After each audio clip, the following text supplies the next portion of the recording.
কতটা প্রাসঙ্গিক? বাপুজি ভারতবর্ষকে ধর্মনিরপেক্ষতার পথে রাখতে গিয়ে গুলি খেয়েছিলেন।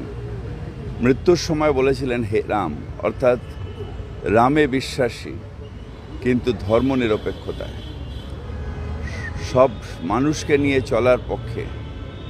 হিন্দু নর মুসলমানের জিজ্ঞাসে কঞ্জন, সেই বাপুজির সেই নেতৃত্ব দিয়েছেন গান্ধীজি, যেখানে হিন্দু মুসলমান কিছু না, তাদের একমাত্র পরিচয় হচ্ছে ভারতবাসী, এবং সেটাই ভারতের হওয়া উচিত।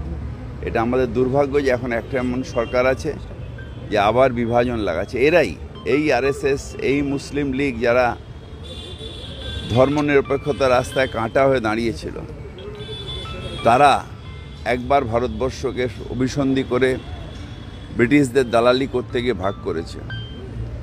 আমরা রক্ত দিয়েও আর যদি কোনো দিন অভিসন্ধি হয় তাদেরকে রুখব।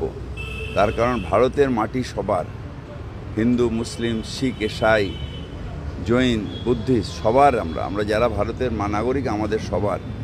সো এখানে ওই যে ঘৃণার রাজনীতি, এটা বেশি দিন চলবে না। আমরা সবাই মিলে সবাইকে নিয়ে একসাথে চলব। হিন্দু মুসলিম শিখ ইসাই হাম সব ভাই ভাই ভাই, এইভাবেই চলতে হবে।